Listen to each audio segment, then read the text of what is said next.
Hello and welcome into episode number 210 of the LSR podcast. In the host chair for Matt Brown, I am Adam Candee.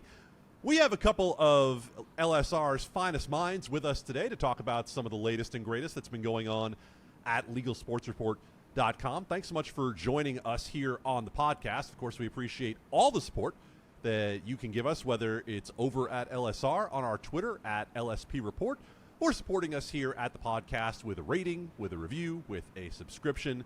We appreciate all of those things. Those two minds, of course, the return of Pat Evans to the Legal Sports Report podcast and making his first ever appearance, probably long overdue, if we're being honest here, is Sam McQuillan. Sam, welcome. How you doing? Thanks, Adam. I'm excited to be here. Yeah, long overdue. I'm excited to get into it all. Talk about all the fun stuff we do at LSR. And it is fun. It is fun. Absolutely. It's fun for other people to consume it. I know it's not always fun for you guys to be sitting through long meetings and all that kind of stuff. Nah. But hey, that's what we're here for. That is what we do. Before we get started, important question for Pat Evans, who is also a loyal listener to the LSR podcast. And I know you usually use this as your lawn mowing podcast. Is it still going to be as good for you to be listening to yourself talking when you're going out to mow the lawn? No, and I will not listen to this. I can't listen to my own voice. It's not a good thing. Plus, I already know the content. So that's the best part, is being surprised about what kind of things you and Matt are going to talk about. And when I'm on it, I already know. So. Wow. Okay. Well, that's a downer, but that's okay. As we still have lots of exciting stuff to talk about, whether Pat chooses to listen to it or not. Pat's going to update us on the latest from North Carolina, who we're expecting to launch early next year, or are we? And the latest, of course, from Kentucky as well. New numbers out from GeoComply about how strong the launch has been through the first few weeks in Kentucky, especially with the first couple of weeks of online betting. Is the NCAA considering making some changes to its penalties for betting, especially for betting on teams that are not your own teams? But Sam, let's start in a place where we have been starting often over the last few weeks, and this time there's some major news coming out when it comes to not only Prize Picks and Underdog, but there are other companies in this space as well in the daily fantasy game who are promoting pick'em style games that have come under a lot of scrutiny from a lot of regulators at the state level across the country, and two states in particular this week have some news and some new things to talk about.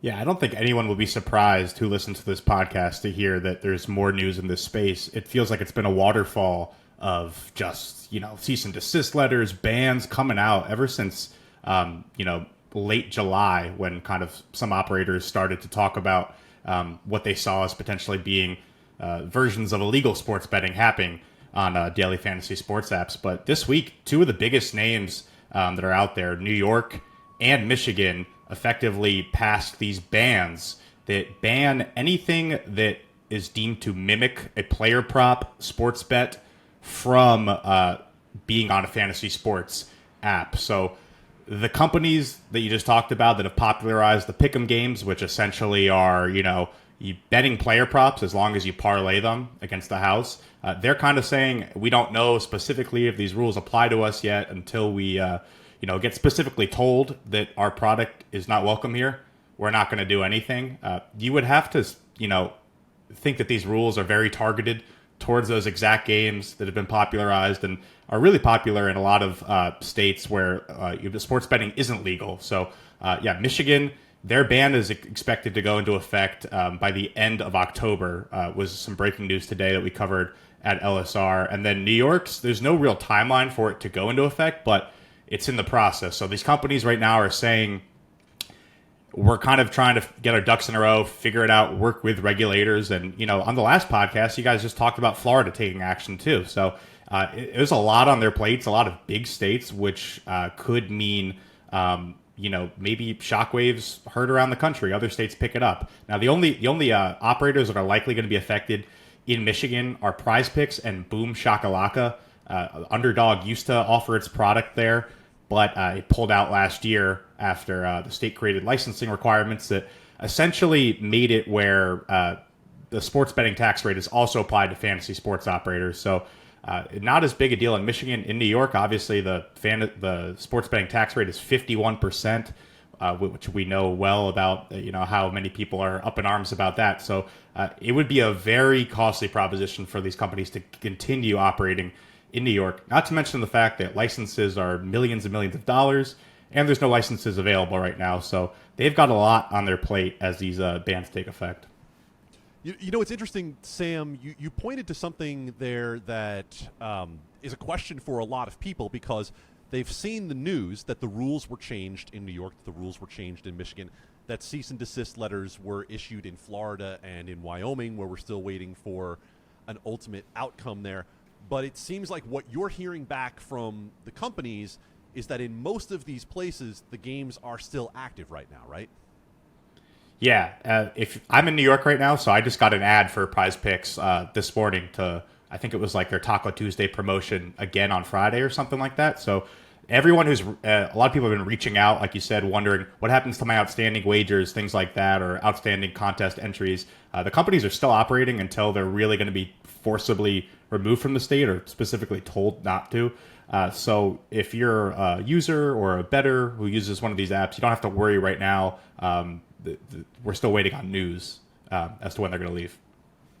And that's part of what I think we want to get across here in covering these stories is that there are a lot of people who are involved in sports betting, who are involved in daily fantasy, who used to be involved in poker, right? Who used to go back to the Black Friday days. And I think there are some folks who probably have some concern that, wait a minute, if it's banned and this goes away, where's my money going to go? And that, of course, was a much different situation with Black Friday, with the federal crackdown on poker.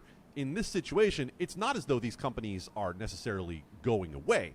It's a matter of where are they going to be allowed to operate and what's it going to take for them to be able to continue operating. Like, for example, and we've talked about this one in the past, guys, Colorado is a place where the regulators worked with these DFS companies on the pick'em games, and they came up with a version that is still allowable where they said you have to have at least 4 of these picks made together, and it can only be based on fantasy points, which in the end, if you take it back, goes a lot closer to the original DFS model where you're talking about basing things on fantasy points, even though the version that we're talking about now is player versus house as opposed to a player pool, player versus player, peer versus peer, whatever the case might be. So a lot of news left to come here. I think it's going to be interesting as we watch it develop over the next few months to see how far are those who are going against this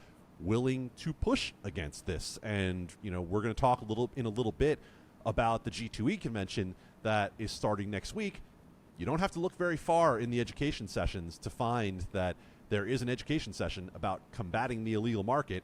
And one of the people, Cesar Fernandez, who made the comments at Nickel G's from FanDuel, is going to be on one of these panels again, and it was these comments that seemed to presage what was going on here with a lot of what started happening with the crackdown. We're not saying that anyone is the reason for that. We're not saying DraftKings, FanDuel are the reason for it. They might be, they might not be. That's not ultimately something that we have the information on at this point, but we certainly do know that the timing lines up very well. Maybe they knew that's when regulators were going to start taking action. That's when they felt comfortable speaking up, and maybe vice versa.